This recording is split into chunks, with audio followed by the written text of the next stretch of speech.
131페이지의 경제기반 이론입니다.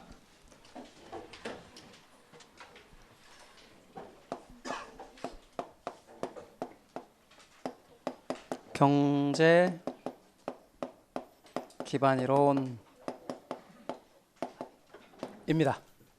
여러분, 경제 기반 이론은 우리 세 가지 정도를 기억하셔야 하는데요. 제일 첫 번째는 경제 기반 이론의 뜻이 뭔지 이거 아셔야 되고요. 두 번째는 입지계수라는 것을 기억하셔야 해요. 입지계수 LQ. 세 번째는 경제 기반 승수라는 개념이에요. 이렇게 세 가지를 아셔야 합니다. 그럼 제일 첫 번째 경제 기반 이론에 대해서 이야기를 해봅시다. 우선 먼저 여기가 A라는 지역이래요. A 지역이요. A 지역이고 지역경제학 교과서에서는 대구를 예를 많이 들었어요. 대구래요. 대구 지역이라고 가정해 보자고요. 그러면 A 지역에 일단은 우선 먼저 아직 용어를 안 했으니까 주력산업이라고 합시다. 그게 X산업이라고 합시다. 그럴 때 이 주력산업을 뭐라고 하냐면 기반산업이라고 그래요.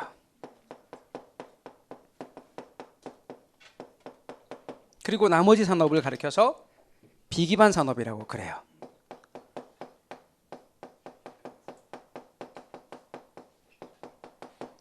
그러면 기반산업과 비기반산업이 있다라고 합시다. 그러면 기반산업과 비기반산업이 있다라고 할 때 기반산업은 주력산업이고 나머지가 비기반산업이라 그랬는데 사실은 기반산업은 주력산업이다. 그런 개념으로 파악하진 않아요. 여기서 입지계수를 이야기해야 보다 더 정확해져요. 근데 기반산업이 있다고 하고 기반산업에 투자하면 기반산업이 성장을 하면 비기반산업의 성장도 함께 동반해서 지역 전체의 성장을 가져온다라는 이론이에요. 다시 한번 합니다. 경제기반 이론이 뭡니까? 라고 물으면 기반산업에 투자하면 기반산업이 성장하면서 비기반산업 성장을 동반하여 지역 전체의 성장을 가져온다. 이게 경제기반 이론의 핵심이고요.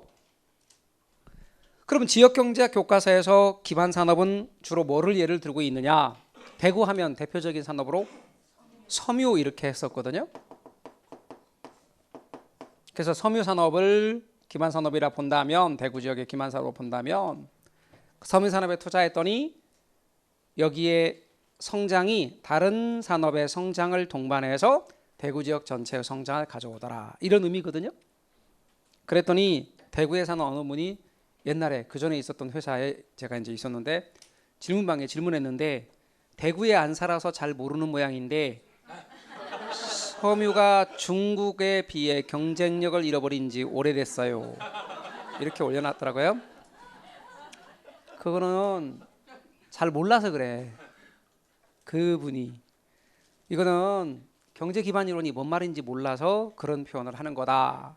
이제 맞아 이야기 가봐요.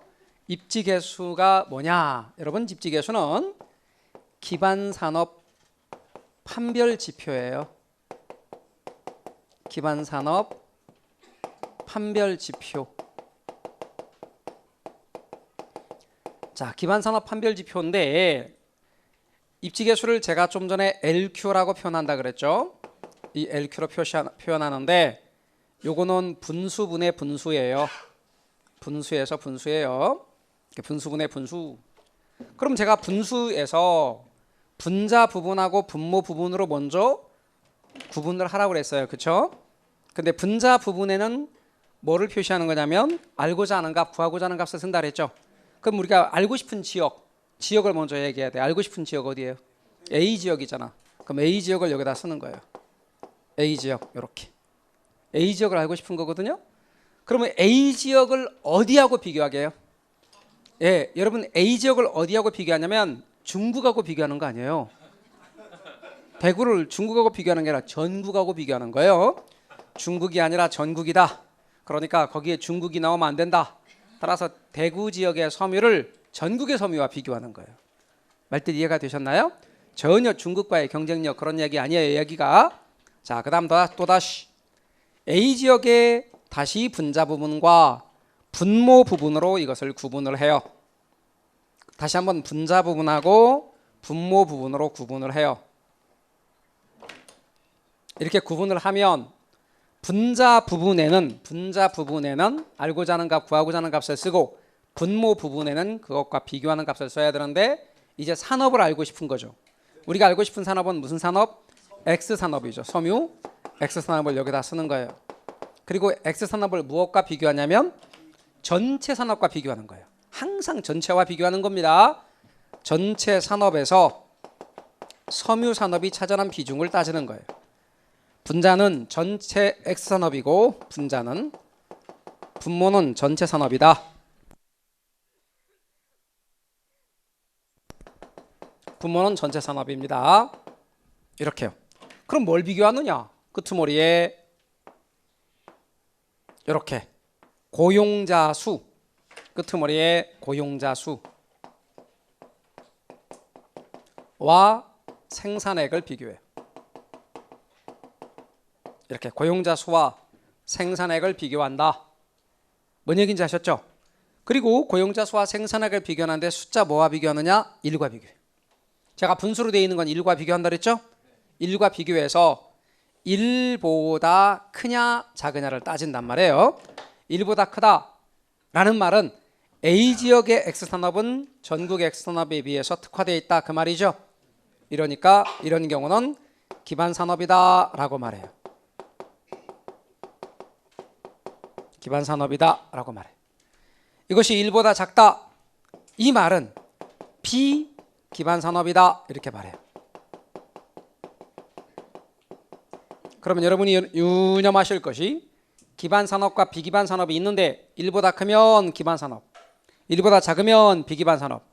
이때 기반산업이란 여기다 앞에다가 수출자를 집어넣어도 돼요. 경제자 집어넣어도 되고 경제 기반산업, 수출 기반산업 이런 말을 쓴다는 것 잊지 마십시오.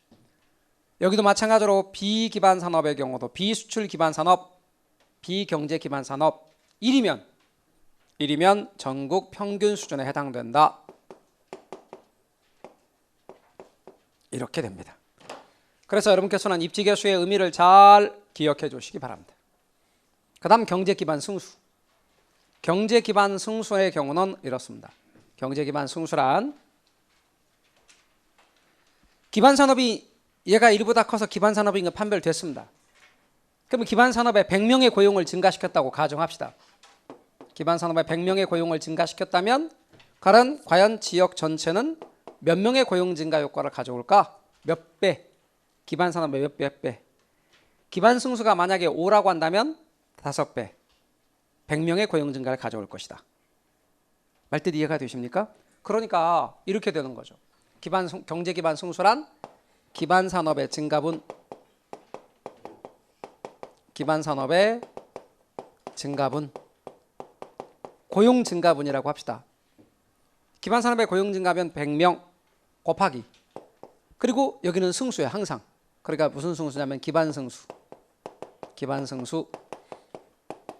이때 기반승수는 경제기반승수가 되는 거죠. 경제기반승수는 곱해준 거니까 지역 전체의 증가분, 지역 전체의 증가분 이렇게 되는 거죠. 그렇다면 결국은 경제기반 승수와 관련해서 기반산업의 경우는 기반산업의 몇 배만큼 지역 전체의 증가를 가져오느냐, 기반 승수배만큼. 그럼 마치 우리 구조가 앞에서 승수를 공부했을 때 투자액은 소득액의 몇 배인가를 나타내는 구조잖아요. 맞아요? 그러면 여러분 경제기반 승수를 우리가 하는 거니까 경제기반 승수는 뭐분의 뭐예요? 네, 기반산업 증가분분의 지역 전체 증가분 이렇게 할 수 있죠. 그래서 이 식을 가지고 경제기반 승수를 나중에 이야기할 거예요. 그런데 그거를 변형한 것이 우리 책에 132페이지에 1-비기반산업 1분의 1이 나온 건데 그것에 대해서는 일부러 제가 안 하는 거니까 지금은 건드리지 마시고 이제 제가 이 식 가지고 그 식을 유도하는 것도 보여드릴 텐데 별거 아니에요. 그러나 기초과정에서 거기까지는 우리가 다루지 않으려고 일부러 경제기반 승수란 기반산업의 고용을 말하자면 100명의 고용을 증가시켰다고 치면 경제 기반 승수를 계산했더니 예를 들어 5가 나왔다고 치면 5배의 증가를 가져올 것이다. 그래서 지역 전체는 500명의 고용 증가를 가져올 것이다. 여기다 고용이란 말을 쓰면 기반 산업의 고용 증가분 100명, 기반 산업 승수 5, 그럼 지역 전체의 고용 증가분 500명. 아셨죠? 그런 식으로 경제 기반 승수를 사용해서 이야기할 수 있습니다. 됐습니다. 그만큼만 하시죠. 그래서 여러분은 경제 기반 이론은 제일 먼저 경제 기반 이론의 뜻, 두 번째 입지계수, 세 번째 경제 기반 승수 이렇게 연결해서 알아두시면 좋겠습니다. 그만큼만 하시죠. 나머지는 건드리지 마시고 우리 교재에 거기에 의도적으로 132페이지에 입지계수 계산하는 것도 넣어놨는데 여러분이 분수분의 분수 계산하는 것 하실 수 있으면 하시고 나는 분수분의 분수는 죽어도 계산 못한다 그러면 나중에 우리 할 때 같이 하시고 133으로 건너갑니다. 부동산 관리로 가시죠. 여러분 부동산 관리라고 되어 있는 부분은 제가 좀 전에 부동산 개발 관리론 부분이 쉽다 그랬죠. 쉬운 중에서도 더 쉽습니다. 이 부분은 더 쉬운 부분에 해당됩니다. 그래서 여러분이 거의 이 부분을 잘 틀리십니다. 133페이지 부분은 가장 쉬운 부분이라서 가장 많이 틀립니다. 왜 그런가 하면 사람의 마음이 참 희한해서 쉬운 부분은 무시를 해서 안 하고 어려운 부분은 공부를 해서 틀리고 어려우니까 그래서 점수 맞는 데가 별로 없죠. 그래서 어려운 부분은 공부해도 어려워서 틀리고 여기는 쉬워서 공부를 안 해서 틀리고 꼭 여러분 이 부분도 다 맞을 수 있도록 꼭 봐주시기 바랍니다. 133쪽 부동산 관리 부분입니다. 여러분 이 부동산 관리 부분에서는 이렇습니다. 잠깐 봐세요. 우리가 투자의 3단계가 취득, 운영, 처분인데 취득과 처분은 사고팔고예요. 거래활동이란 말이에요. 취득하고 처분은 들어가지 않고 운영 단계 때 관리라는 개념이 나오는 거예요. 그러니까 부동산을 그 목적에 맞게 최유효이용이란 말은 다음 시간에 자세히 설명할 거예요. 다음 주에. 그러니까 이거 놔두고 최고 최선의 그냥 이용이란 말만 해요. 최유용이란 단어가 구체적으로 무슨 뜻인지는 잘 모르셔도 돼요. 다음 시간에 자세히 그 용어 설명할 거예요. 자, 최유용 할 수 있도록 부동산의 유지, 보존, 개량 및 운용에 관한 일체 행위를 말한다. 이는 취득이나 처분 이런 개념과는 대응되는 개념입니다. 그래서 여하튼 최유용은 다음 주에 자세히 설명할 거니까 최고 최선의 이용이라고만 그냥 알고 계시고 취득, 처분 말고 운영 단계 때 나오는 게 바로 관리다. 이렇게 알고 계시면 좋겠고요. 자, 부동산 관리의 필요성도 그냥 가볍게 읽어주시고 이것도 나중에 또 왜 부동산 관리가 필요한지 하나씩 이야기할 겁니다. 넘어갈 거고요. 3. 부동산 관리의 세 가지 영역. 이것 좀 알고 계십시오. 부동산 관리의 세 가지 영역에는 시설 관리라는 게 있습니다. 첫 번째. 두 번째 건물 및 임대차 관리 옆에다가 가시면 재산 관리라가 보이십니까? 재산 관리에 네모 쳐놓으십시오. 건물 및 임대차 관리와 재산 관리가 같은 말이에요. 그리고 자산 관리. 재산 관리는 프로퍼티라고 한다면 자산 관리는 에셋입니다. 그래서 건물 및 임대차 관리라고 번역한 학자는 의도적으로 자산 관리와 헷갈릴까 봐 재산 관리라고 안 했다는 거예요. 그런데 시험은 건물 및 임대차 관리라고도 나왔고 재산 관리라고도 나왔어요. 두 가지 다 알고 계셔야 됩니다. 다시 한번 시설 관리, 건물 및 임대차 관리 혹은 재산 관리 그리고 자산 관리. 자, 그럼 절 보세요. 엘리베이터가 삐걱 걸렸다. 부품 갈아 꼈다. 요거는 시설 관리, 가장 소극적인 형태 관리. 그러면 건물 및 임대차 관리, 즉 재산 관리가 뭐냐? 두 번째 줄 임대, 건물 임대 및 수지 관리로서 수익 목표를 수립한다든가 임대용 건물의 수익 목표를 수립한다든가 자본적 지출, 수익적 지출 계획을 수립한다든가 자본적 지출, 수익적 지출 이게 또 무슨 말이죠? 용어에 대한 부연 설명해 드릴게요. 연간 예산을 수립한다든가 임대차를 유치하고 유지한다든가 비용을 통제한다든가 이런 것이 바로 건물 및 임대차 관리, 즉 그 건물 재산을 관리하는 거예요. 재산 관리인데요. 방금 제가 말한 용어 설명입니다. 잠깐만 봐주실래요? 거기에 용어 중에 수익적 지출이라는 용어가 나왔습니다. 그리고 자본적 지출이라는 용어가 나왔습니다. 여러분 수익적 지출과 자본적 지출 이런 용어가 있는데 수익적 지출을 수선비, 자본적 지출을 대수선비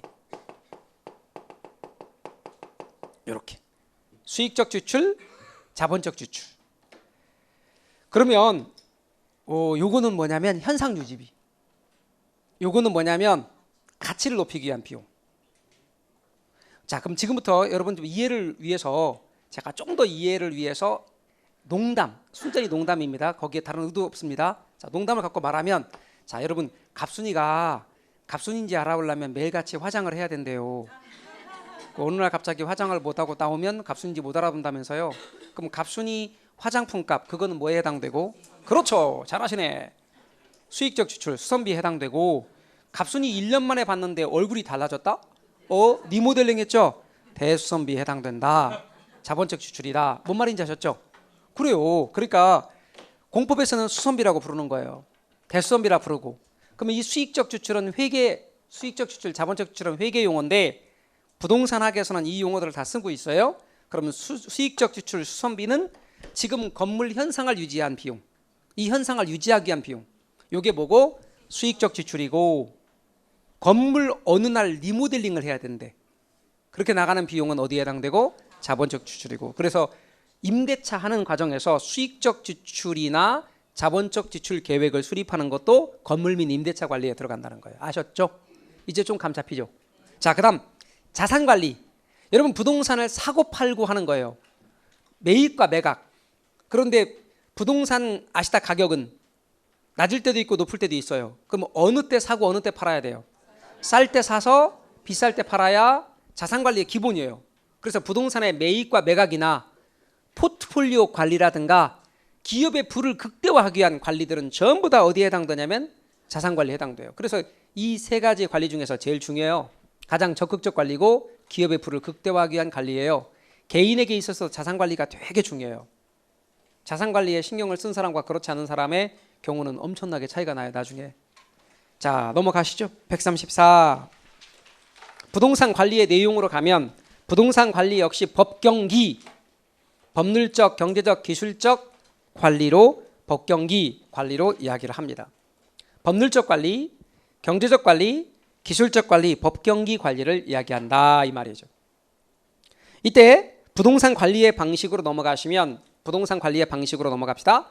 자, 부동산 관리의 방식은 소유자가 직접 관리하는 걸 자가관리라고도 하고, 자영업할 때 쓰는 자영관리라고도 하고, 직접 관리 하나 더 여기다 보태면 자치관리, 자치관리란 말도 보탤 수 있습니다. 자치관리. 전문가한테 맡기는 관리를 위탁관리, 외주관리, 간접관리. 자가관리하고 위탁관리를 짬뽕한 거를 혼합관리, 이렇게 말할 수 있습니다. 그런데요, 여러분, 자가관리와 위탁관리 중에서 이 두 가지 중에 어느 게 더 오래된 전통적인 관리 방식이에요? 자가관리가 전통적인 관리 방식이고 가장 오래된 관리 방식이다. 가장 전문화된 관리 방식은 뭐게요? 여러분, 위탁관리입니다. 혼합관리 아닙니다. 절대로 짬뽕해 놓은 게 제도에서 좋은 점들은 별로 나타나지 않아요. 짬뽕하고 혼합한 거 먹을 때나 맛있는 거지 제도에서는 아니다. 그래서 여러분, 과도기에 택하는 방식이 혼합관리예요. 그럼 다시 한번요. 가장 전문화된 관리 방식, 아니 위탁관리. 가장 전통적인 관리 방식, 자가관리. 과도기에 택하는 방식, 혼합관리. 뭔 말인지 아셨죠? 근데 이들의 관리는 각각 장점과 단점이 있어요. 그러니까 이렇게 하실래요? 제가 이제 좀 이따 여러분에게 일부러 기억하라고 제가 문답법으로 진행을 할 거예요. 그럼 여러분이 보시고 자가관리의 장점, 자가관리의 단점, 위탁관리 장점, 위탁관리 단점, 혼합관리 장점, 혼합관리 단점, 이렇게 말해 주실래요? 분위기 파악 못하고 위탁관리 그러지 마시고, 분위기 파악 못하고 자가관리 그러지 마시고, 자가관리 뭐라고요? 장점, 자가관리 단점, 이런 식으로 말해 주실래요? 뭔 말인지 아셨죠? 좋아요. 그럼 이제 연습할게요. 고개 잠깐만 드시고 저를 보세요. 자, 질문입니다. 딱 맞춰보세요. 이렇게요. 소유자는 본업에 열중할 수 있다. 위탁관리의 장점, 소유자가 본업에 열중하기 어렵다. 그렇죠. 그렇게 뒤집어 주는 겁니다. 잘하셨어요. 다시, 기밀 유지에 효과적이고 보안관리 면에서 효율적이다. 자가관리의 장점, 기밀 유지가 어렵다. 위탁관리의 단점입니다. 전문업자를 활용함으로써 부동산 관리가 합리적이다. 위탁관리의 장점, 소유자가 전문가가 아닌 경우는 전문성 발휘가 어렵다. 자가관리의 단점이 됩니다. 업무가 타성해졌기 쉽다. 자가관리의 단점입니다, 여러분. 업무가 타성화되기 쉽다는 위탁관리 아니에요. 자기가 하다 보니까 늘상 반복되는 것에 대해서 타성화되기 쉬워요. 여러분, 오프라인에 계신 분들하고 인강으로 하시는 분들이 각기 나름대로 장단점이 있습니다. 인강은 본인이 시간을 편하게 아무 때나 이렇게 할 수 있는 반면, 또 단점이 본인이 스스로 엄격하게 자기가 시간 관리를 하지 않으면 잘 안 돼요. 그 제가 누차 말하지만 이게 인강 같은 경우에 보면은 있잖아, 이렇게 빠른 배속 있잖아, 그런 거 있죠. 그다음에 세워놓고 있는 거, 이런 거 없애버려야 돼. 그러니까 막 빠른 배속으로 막 듣고 막, 그러니까 제가 요새 목이 얼마나 아픈지 몰라. 맨날 빠른 배속으로 듣고 강의하고 있는데 이렇게 해놓은 상태로 쉬었다가 또 오고 막 1시간 있다가 막 설거지하다가 하고 하니까 맨날 팔 아프고 그런 거예요. 그러니까 다 하셔야 된다고. 근데 오프라인은 좋은 하시러 나오신다고, 그죠? 그러면 안 나오시면, 오늘 안 나오신 분들은 그냥 이제 다음에 이거 할 때 보면은 막 뭐 표정이 그래. 이제 뭐 표정이 달라. 그럼 뭐 나오셨단 말이에요? 좋아요. 계속 이렇게 나오셔서 열심히 하신단 말이에요. 그러나 어떤 단점이 있어? 잘못하면 매너리즘에 빠지는 거지. 그래서 오늘 강의 지금 촬영하는 오늘은 화요일이란 말이에요. 그러면 오늘 화요일이니까 결혼이네, 이렇게 하지. 오늘 며칠인지 모르는 분 많아요. 요일로 드디어 살기 시작하는 거야. 그래서 월요일 날은 무슨 과목이고, 화요일 날은 무슨 과목이고, 수요일은 무슨 과목이고, 요일로 살아. 며칠인지 몰라. 그렇게 돼요. 이거 약간 매너리즘 빠지고 시작하고 있는 거예요. 타성화 조심하셔야 돼. 이런 걸 막기 위해서 우리 모의고사도 보는 거고, 가끔가다 선생님들이 툭 던지는 거야. 철렁철렁 하도록 말할 때 보면은 괜히 겁도 주는 식의 막 표현들 하잖아. 막 열심히 해야 돼요. 막 어려워지니까 조심해야 돼요. 막 이렇게 말하잖아. 그죠? 애들은 합격이다 이렇게 말하지만, 그래요, 합격이다. 근데 누구나 합격이다는 아니야. 누구나 시험을 볼 수 있지만 열심히 하셔야 돼, 체계적으로. 그래야 합격이야. 그러니까 그런 거를 이렇게 얘기하는 이유가 여러분의 타성화를 막기 위해서 그런 거예요. 아셨죠? 타성화란 매너리즘을 말하는 거예요. 좀 더 합니다. 좀 더 합니다. 여러분, 자, 딱 맞춰보세요. 이렇게 질문입니다. 책임 소재가 불명확하여 전문업자를 충분하게 활용하기 어렵다. 천천히 다시. 책임 소재가 불명확하여 전문업자를 충분하게 활용하기 어렵다. 뭐예요? 혼합관리의 단점입니다. 짬뽕 해놨기 때문에. 책임 소재가 불명확합니다. 그게 혼합관리의 가장 커다란 단점입니다. 그래서 여러분은 지금 제가 짚은 것들이 주로 잘 나오고요. 그런 얘기를 앞으로 계속해서 좀 해나갈 건데 하나도 어렵지 않아요. 다만 중요한 것들을 이렇게 하나씩 짚어 연습만 좀 하시면 여러분들 다 맞추게 됩니다. 아셨죠? 됐습니다. 그만큼 136으로 건너가셔요. 136으로 건너가셔요. 부동산 관리 활동에서 임대차 활동인데, 임대차 활동에서 임대료를 결정하는 방법에 총임대차, 순임대차, 비율임대차가 있어요. 총임대차란 주로 어떤 부동산에 적용하냐면 주거용 부동산에 적용해요. 어떤 부동산이요? 주거용 부동산. 그런데 임대인이 임차인한테 임대료 받아요. 근데 임대료 받는데 그 임대료 안에 세금이니 보험료니 유지성비니가 다 포함되어 있는 거야. 그 말은 임대인이 세금 낼 때 임차인한테 자, 세금 따라주세요, 보험료 따라주세요 이렇게 받지 않고 그냥 임대료 받은 것 중에서 필요하면 보험료도 내고 세금도 내고 유지성비도 거기서 내야 돼. 한꺼번에 받는다 그 말이에요. 그게 총임대차. 그런데 반하여 순임대차는 공업용 부동산에 쓰는데 1차, 2차, 3차 순임대차로 구분해요. 1차 순임대차는요, 순수한 임대료에다 편익시설 비용을 더한 다음에 단어 보세요. 부동산 세금 찾으셨어요? 세금이란 단어에 동그라미 치세요. 세금까지를 받는 것을 1차 순임대차라 그러고요. 2차 가보세요. 2차는 1차에다가 보험료 찾으셨어요? 보험료에 동그라미 하세요. 3차 순임대차는 2차에다가요 유지수선비에 동그라미 하세요. 유지수선비 동그라미. 그러니까 이렇게 기억하실래요? 1차 순임대차는 두 글자 세금, 2차 순임대차는 글자가 더 많아져야 됩니다. 세 글자 보험료, 3차 순임대차는 글자가 더 많아집니다. 유지수선비. 이렇게 글자 수로 기억하세요. 그래서 1차까지, 2차까지, 3차까지 이렇게 합니다. 그랬더니 어떤 분이 저한테 딴지를 걸어요. 부동산 세금 5글자네 뭐 이렇게 하시더라고요. 그렇게 놓고 보면 부동산 보험료, 부동산 유지수선비가 되는 거예요.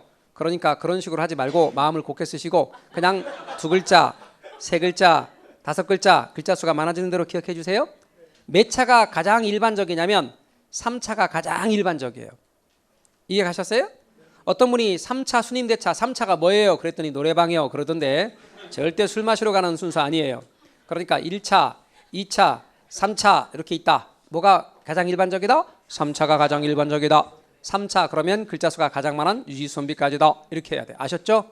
네, 그래서 1차, 2차, 3차 꼭 잘 기억하시기 바랍니다. 1차 두 글자가 뭐라고? 세금. 2차 그렇죠. 보험료. 절대 노래방 아니야. 그 다음에 5글자. 그렇습니다. 좋습니다. 세 번째 비율 임대차란 이런 거예요. 여러분 우리 백화점 매장들이 있죠. 우리나라 백화점은 임대업입니다. 실은. 그럼 백화점이 있다 합시다. 그럼 백화점에 에스컬레이터를 타고 올라가 3층이라 합시다. 그러면 3층 매장 중에 임대료가 어디가 제일 높으냐면 에스컬레이터 바로 앞에 돼요. 거기 제일 높아. 왜냐면 매출이 가장 많이 나오거든. 그런데 어디가 임대료가 가장 싼 편이냐면 화장실 바로 앞에 필요할 때 가는 곳이니까. 그러니까 임대료가 당연히 낮을 수밖에 없어요. 그럼 매출, 다시 말하면 임차인의 총 수입의 일정 비율로 임대료를 받는 방식. 따라서 이렇게 임차인의 총 수입의 일정 비율로 거기에 비례해서 매출에 비례해서 임대료가 높아지고 낮아지는 방식. 요걸 비율 임대차. 뭔 말인지 아셨죠? 그래서 비율 임대차 알아두십시오.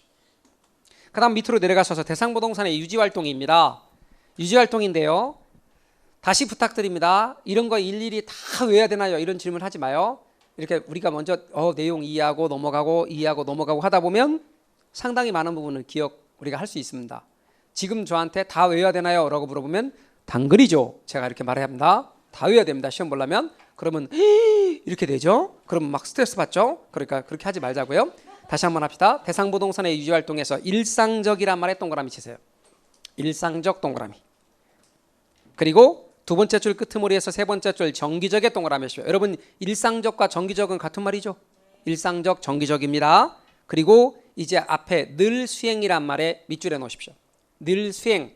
눈에 들어오게끔 밑줄 하십시오. 늘 수행하는 거. 그게 일상적이고 정기적입니다. 이제 오른쪽에 예방적의 동그라미 하십시오. 2번에 예방적 동그라미.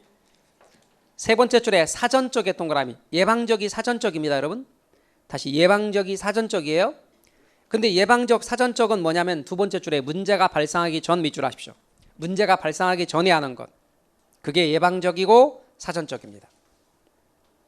세 번째 대응적의 동그라미 하십시오. 대응적의 동그라미. 그리고 두 번째 줄에 사후적 동그라미, 수정적 동그라미. 같은 말. 대응적이 사후적이고 수정적인 겁니다. 요거는 문제가 발생하고 난 후 밑줄에 놓으세요. 그 위에 문제가 발생하고 난 후에 하는 것. 잠깐만 저를 보실래요? 늘 수행하는 게 뭐라고요? 일상적이고 정기적. 문제가 발생하기 전에 하는 게 뭐라고요? 사전적이고 예방적. 문제가 발생하고 난 후에 하는 건 사후적이고 대응적이고 수정적이고. 이 말 이해가 되시죠? 감자 보시면 돼. 그러면 임차인의 불편을 가장 최소화하고 임차인과 신뢰관계를 구축할 수 있는 건 예방적, 사전적이죠. 사전에 하는 거 예방적인 거예요. 이 예방적 유지활동이야말로 임차인의 불편도 최소화하고 임차인과 신뢰관계를 구축할 수 있으며 비용도 가장 적게 들어요. 그 다음에 건물의 내용연수입니다. 여러분 내용연수는 삼각자선의 수명을 일컫는 말이에요. 보통 생명이 있는 곳, 사람이나 동물이나 생명이 있는 곳은 수명이란 말을 쓰죠. 건물은 수명이란 말 잘 안 쓰고 내용연수란 말을 써요. 물론 건물에도 수명이라고 말하기도 해요. 사람한테는 그럼 내용연수란 말 써야 안 써요? 안 써요, 안 써. 그런데 친한 사이끼리는 쓰기도 해요. 제가 봤어요. 친한 사람끼리 쓰더라고요. 야, 너 내용연수가 거의 다 된 것 같아. 이렇게 여러분들끼리 공부했다고 그렇게 말하더라고요. 그러면 얼굴 상태가 안 좋아지고 야, 이게 죽겠다 그러니까 뭐라 그래? 내용연수가 다 됐나 봐. 이게 뭐야? 수명이 다 됐다 그런 얘기잖아요. 근데 이 내용연수도 여러 가지가 있는데 물리적 내용연수가 있고 경제적 내용연수가 있어요. 그 밖에 기능적 내용연수니 아니면 또 행정적 내용연수니 하는 거 있어요. 그러면 여러분 이해를 위해서 그냥 편하게 우리 편하게 하는 거예요. 제가 말하는 그 내용에 예컨대 제가 아까 갑순이 예를 들었다고 어떻게 갑순이를 비하할 수 있느냐, 그 여자를 비했다 이렇게 말하면 제가 그다음부터 예를 못 들어요. 지금도 말하는 거예요, 편하게. 자, 갑순이가 세상을 떠났다. 갑돌이가 세상을 떠났다. 그러면 세상 떠났다. 그럼 무슨 내용수 다 된 거야? 물리적 내용수 다 된 거지. 근데 갑돌이가 은퇴했다. 갑순이가 은퇴했다. 다시 말하면 퇴직을 했다. 이러면 경제적 내용수를 다 된 거지. 그렇게 놓고 보면 물리적 내용수가 더 긴 거예요? 경제적 내용수가 더 긴 거예요? 그렇죠. 물리적 내용수가 더 길어. 그래서 물리적 내용수보다 경제적 내용수가 더 짧아. 그래서 이걸 왜 여기서 얘기하냐면 다음 주에 감정평가할 때 경제등록수가 되게 중요해요. 그때 써먹으려고 한번 딱 깔아놓는 거지. 근데 오늘 듣고 또 잊어먹겠지 물론. 그럼 다음 주에 또 하죠. 제가 또 하죠. 자, 그다음 건물의 수명현상으로 넘어가요. 건물의 수명현상으로 넘어가면 건물의 그 밑에 보면 말이죠. 건물의 연수 사이클 그렇게 해놨거든. 있어요? 네 번째 줄에 건물의 연수 사이클. 이것도 좀 재미난 말이에요. 연수는 우리말이고 사이클은 또 영어로 해놨고. 그래서 연령주기 번역해 놓으면 일본식으로 말하면 생애주기. 또 이런 말도 해요. 좀 영화 제목 수준처럼 말하기도 해요. 건물의 일생. 이거는 건물의 수명현상을 가리키는 말이에요. 건물의 수명현상. 근데 이 건물의 수명현상은 순서가 이렇다네요. 보실래요? 전, 그 다음에는 신, 그 다음에는 안, 그 다음에는 노, 그 다음엔 폐. 이런 순서예요. 그럼 전이 뭐냐면 개발하기 전 단계, 개발 전 단계, 전개발 단계 그런 뜻이고, 신은 신축 단계, 안은 안정 단계, 노는 노후 단계, 폐는 완전 폐물 단계, 완전 폐물 단계. 그래서 여러분은 기억할 때 제가 앞으로 전신 안노폐 그럴 거예요. 전신 안노폐 이렇게. 이것도 순서 아셔야 되고, 사람으로 치면 전개발 단계는 임신 계획 단계. 그러니까 건물로 치면 아직 건물 완성 아직 안 했어요. 용지 단계, 용지 단계. 건물 지으려는 용지 상태입니다. 용지 상태니까 일단 계획만 세우는 거예요. 계획을. 건물 신축 계획을 세우고 계획을 세우는 단계. 요게 뭐다? 안정 단계. 전개발 단계. 요건 계획을 세우는 단계다. 가장 중요한 단어가 계획이란 말로 막 등장해. 신축 계획, 건물 건축 계획, 도시 계획, 건축후 관리 계획, 막 이런 계획이 나오는 것이 전개발 단계다. 근데 신축 단계는 건물이 완성된 단계. 사람으로 치면 신생아 단계. 건물이 이제 새 거로 완성이 됐어요. 그럼 건물이 새 거고 엘리베이터도 새 거겠죠. 그러면 좋아 안 좋아? 좋아요. 그래서 이렇게 말해요. 물리적 유용성이 높다. 다시 그 말을 건물이 새 거야. 그리고 시설도 새 거야. 아, 그래서 좋다. 이걸 뭐라고 표현하냐면 물리적 유용성이 높다. 이해 가셨어요? 물리적 유용성이 높은 단계. 자, 그 다음에 안정 단계는 건물이 장기화되고 안정되는 단계로서 건물 이때 관리를 잘해야 돼요. 이때 관리를 어떻게 하냐에 따라서 건물의 수명의 장단이 결정돼. 이때 관리를 잘하면 건물의 수명이 연장되고, 이때 건물의 관리를 잘못하면 건물의 수명은 단축되고 그래요. 그래서 안정 단계. 혹시 필요하면 리모델링도 다 이때 해야 돼. 2단계 때 하면 좀 늦어. 2단계 때 해서 건물의 수명을 늘리고 또 임대차 계획도 잘 세우고 이렇게 해야 돼. 안정 단계 때 시설, 건물의 기능 개선을 위한 시설 투자를 한다 이 말이죠. 2단계쯤 되면 건물 이제 교체 계획을 세우는 시기. 임차인도 건물 교체에 지장이 없도록 임대차 계약을 맺어야 돼. 건물의 외관을 보면 건물이 낡았다는 것도 알게 돼요. 그래서 건물 교체 계획을 세우는 단계. 그리고 완전 폐물 단계는 이제 모든 일이 다시 전개발 단계로 돌아가요. 이렇게 돌아가는 단계. 그래서 전신 안노폐를 반복한다는 것 알아두십시오. 전신 안노폐 이렇게 감 잡으시면 되겠습니다. 하나하나 세부적인 사항 지금은 못 외워도 돼요. 의미만 잘 알아두시면 좋겠어요. 되셨습니다. 넘어가시고 138로 가시면 마케팅입니다. 마케팅입니다. 거기에 마케팅 이렇게 할 때 이게 거기에 보니까 마케팅 할 때 이게 시장이잖아. 그쵸? 근데 거기에 이렇게 ing를 갖다 붙였단 말이에요.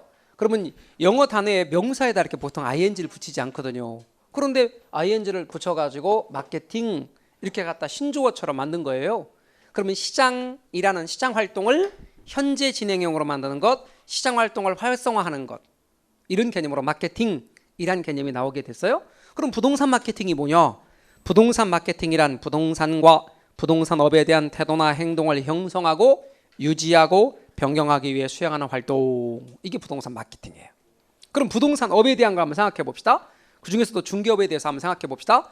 우리 중개업에 대한 위상, 공인중개사에 대한 위상 그렇게 높아졌다. 이것도 여러분 그걸 위해 노력하는 활동도 마케팅의 일환이죠.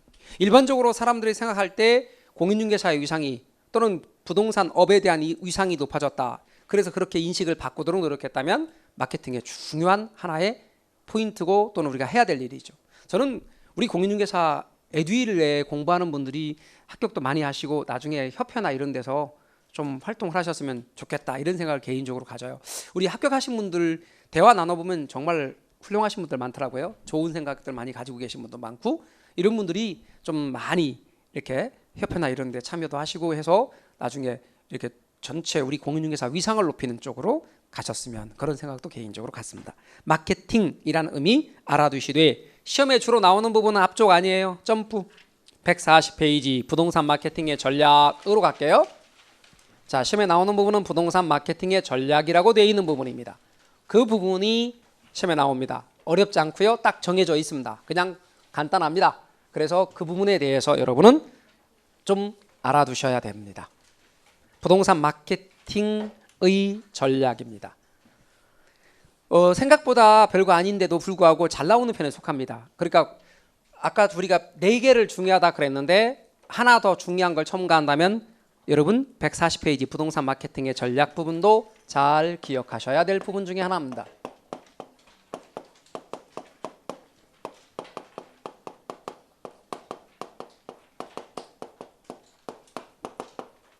자, 우선 큰 틀 잡겠어요. 여러분 잠깐만 봐주세요.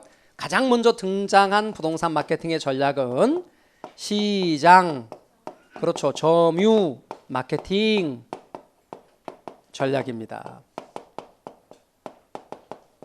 이게 제일 먼저 나왔고요. 자, 그 다음에 두 번째가 고객 점유 마케팅 전략이라는 것이 두 번째로 나왔고요. 세 번째로 관계 마케팅 전략. 이렇게 순서대로 등장하게 됩니다. 이 경우 시장 점유 마케팅 전략은 누구 위주의 마케팅이냐 하면 공급자 위주의 마케팅입니다. 공급자. 여기서 공급자란 구매자를 말하는 걸까요? 판매자를 말하는 걸까요? 판매자 위주의 마케팅이란 뜻입니다. 판매자 위주의 마케팅입니다. 판매자 위주 마케팅이다. 그 이후에 이제 너무 공급자 위주의 마케팅에 대한 반성으로 등장한 게 고객과 눈높이도 맞추고 심리적 접점도 마련하고 고객 입장에서 한번 접근하자 하는 측면이 등장합니다. 이것이 고객 점유 마케팅입니다. 이것은 수요자 위주의 마케팅으로서 구매자요, 판매자요? 구매자 위주의 마케팅이다 하겠습니다. 구매자 위주의 마케팅입니다. 자, 그런데 종래 마케팅이 시장 점유 마케팅이 됐든 고객 점유 마케팅이 됐든 일회성 마케팅이라는 것에 대한 반성으로 구매자와 판매자 또는 판매자와 구매자 간의 장기적이고 지속적인 관계 유지를 강조하는 마케팅이 등장하기 시작합니다. 그것이 관계 마케팅입니다. 관계 마케팅은 공급자와 수요자, 여기서 공급자는 판매자를 말하는 것이고 판매자를 다시 생산자라고 해도 됩니다. 여기서 수요자는 구매자를 가리키는 것입니다. 방금 제가 뭐라고 말씀드렸는 거니 이쪽을 생산자라고 써도 되고 이쪽을 소비자라고 써도 괜찮습니다. 그러니까 공급자와 수요자, 판매자와 구매자, 생산자와 소비자 간에 그다음 장기적이고 지속적인 관계 유지, 이 부분이 중요하다 하겠습니다. 그래서 여러분께서 유념하실 것은 시장 점유 마케팅 전략, 고객 점유 마케팅 전략, 관계 마케팅 전략의 순서로 마케팅의 전략이 발전돼 왔다. 아셨죠? 자, 그런데 여러분 시장 점유 마케팅 전략은 크게 둘로 구분하여 STP 전략과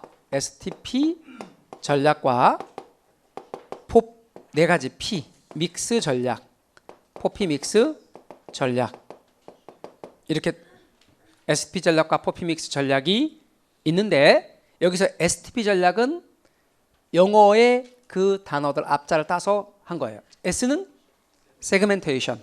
세그멘테이션은 시장 세분화. 세분화. T는 타겟. 목표 시장. 목표. 또는 표적 시장. 표적을 먼저 할게요. 표적 시장 내지는 목표 시장 전략. 그리고 T는 포지셔닝, 시장 차별화 전략입니다. 그래서 STP의 순서입니다. 이를테면 영화를 제작하는 영화 제작자가 영화를 좋아하는 사람 기준으로 영화 시장을 나눠봤대요. 그랬더니 어떤 사람은 액션 영화 좋아하고, 어떤 사람은 멜로 영화 좋아하고, 어떤 사람은 SF 영화 좋아하고, 어떤 사람은 공포 영화 좋아하고, 이렇게 영화를 좋아하는 사람들의 시장을 사람 기준으로 구분해봤대요. 자, 그래놓고 영화 제작자가 그럼 나는 어떤 영화를 만들 거냐 타켓을 정하는데 액션 영화 만들기로 했대요. 왜냐면 그래야 수요층이 좀 많대요. 그래서 액션 영화를 만들기로 했대요. 그랬더니 액션 영화 만드는 사람들이 되게 많네, 제작자가. 그래서 어떻게 다른 제작자들과 또는 헐리우드 영화와 어떻게 차별화할 거냐, 어떻게 색다르게 할 거냐, 이것이 차별화죠. 따라서 시장을 세분화하고 목표를 정하고 그러한 똑같은 목표로 하고 있는 다른 경쟁자와 어떻게 상품을 차별화할 것인지, 이것이 STP 전략입니다. 반면에 포피 믹스 전략은 어떤 부동산에 주로 적용이 되냐면 상업용 부동산 마케팅에 주로 적용이 되는데요. 4가지 P입니다. 제일 첫 번째는 여러분 제품입니다. 제품이 획기적이라 해야 됩니다. 제품을 영어로 뭐라 그래요? product. 그 다음에 가격은요? 프라이스, 가격 전략. 그 다음에 여러분 유통 전략에서 유통 경로 또는 유통이라고 그러는데 place, 유통입니다. 유통. 그리고 판매 촉진 전략, 홍보 전략이거든요. 프로모션, 홍보 또는 판매 촉진이라고 합시다. 제가 판매 촉진 전략, 프로모션. 이런 것들이 포피, 4가지 P입니다. 그런데 아까 여기 여러분, 여기 약간 시장 차별화를 뭐라고 그랬어요, 영어로? 포지셔닝. 그럼 포지션 할 때도 P, 그 포지셔닝 할 때도 P로 시작하니까 걔하고 자주 얘를 바꾼다던가 바꿔 이렇게. 그러니까 헷갈리지 않도록 하셔야 돼요. 아셨죠? 그래서 여기도 P, 여기 4가지도 P, 포피. 4가지 P, 4P 믹스 전략입니다. 아셨죠? 그래서 여러분 포피 믹스 전략과 STP 전략을 혼동하지 않도록 하시고, 이게 시장 점유 마케팅에 들어간다. 이렇게 되는 거죠. 제일 처음에 아이패드가 딱 나왔을 때 센세이션 했죠. 효과적이었잖아요. 제품. 노트북에 그 화면 부분만 딱 떼어가지고 나온 것 같은, 그리고 잡스가 들고 와서 딱 이거 할 수 있다고 하는 거 보였을 때 와 그랬거든요. 야, 그거 진짜 저는 그런 거에 좀 관심이 많아가지고 야, 저거 좋겠다 그랬거든요. 그러고 있는 차에 전철을 탁 탔는데 어느 여성분이 이렇게 탁 정장을 입으신 여성분이 아이패드를 딱 들고, 처음에 아이패드 1이죠. 딱 갖고 다리를 딱 꼬고 앉으시더니 딱 아이패드를 꺼내는 거예요. 야, 되게 너무 멋져 보이는 거야. 막 그 모습 자체가 딱 전문가 필이 확 나면서 딱 아이패드를 딱 하고 딱 하시는 거야. 그래서 싹 갖고 봤죠. 뭐 하는 거야? 궁금하잖아. 딱 고스톱을 하시는 거야. 찍찍찍 이렇게 고스톱. 야, 아이패드는 고스톱기다 그때 알았죠, 제가. 그리고 그걸 또 가격 전략을 또 잘했지. 아이패드 1, 2, 3 나오는데 가격 전략에 있어서 아이패드 1이 100만 원이면 2도 기능이 좋아졌는데 100만 원을 받고 3도 기능이 좋아졌는데 100만 원을 받는 전략을 애플은 사용했죠. 가격 전략.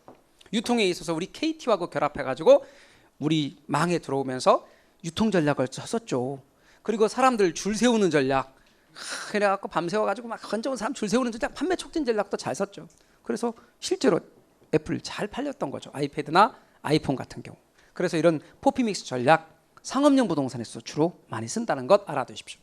자, 그런데 이런 마케팅이 너무 공급자 위주의 마케팅이라는 것에 대한 반성으로 좀 고객 입장에서 고객과 눈높이를 맞추고 심리적 접점을 마련하자는 이론이, 그런 마케팅이 등장했는데, 이게 뭐냐면 고객 점유 마케팅으로서 거기에는 아이다 원리가 등장합니다. 아이다 전략, 아이다 원리 혹은 아이다 전략입니다.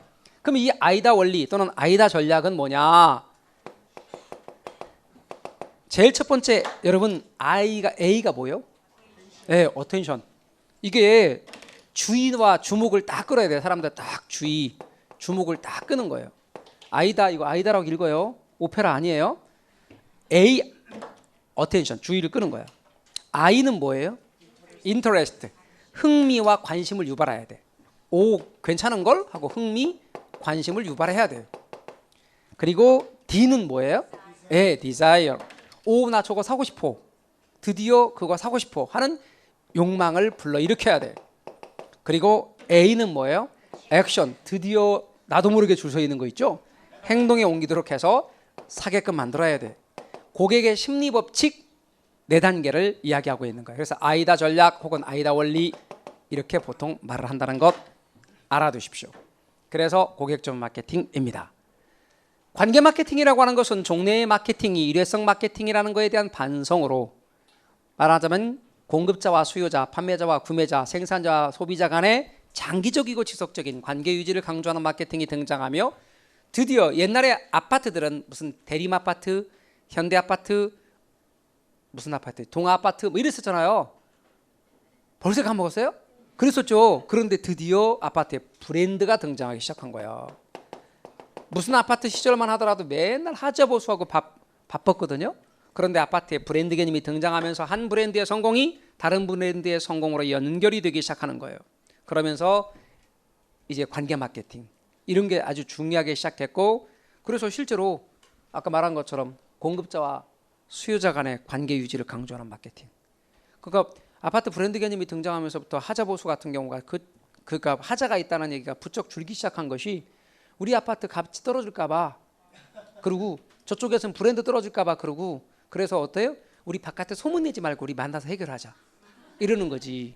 그러면 뭐 어떤 브랜드가 있단 말이에요? 그럼 브랜드를 만드는 그 아파트 회사와 우리 아파트 주민들이 이제 대표가 만나서 그럼 하자보죠. 어떻게 해줄래? 그래, 어떻게 해줄게. 아, 마음에 안 들어. 그러면 이제 떠트린다. 그래, 그러면 서로 우리 니는 아파트가 떨어지는 거고 우리는 브랜드가 떨어지는 거니까 그러지 말고 좀 잘 해보자. 그래서 바깥으로 잘 드러나지 않게 되는 거예요. 이렇게 관리를 해가려고 하니까. 그래서 관계가 계속되는 거지. 그러다 보니까 일회성 마케팅이 아니는 좀 더 지속적인 마케팅이 지속될 수밖에 없는 거죠. 점점점 앞으로 마케팅이 이렇게 갈 수밖에 없어요. 그죠? 그래서 여러분 순서, 마케팅의 흐름 알아두시면 좋겠습니다. 됐습니다. 부동산 마케팅의 전략 3가지 그렇게 여러분이 정리하시면 되겠네요. 넘어가시면 이제 감정평가 부분입니다. 예고했던 것처럼 감정평가 기초 이론 부분 우리 쉬셨다가 들어가도록 할게요. 쉬었다 하시죠.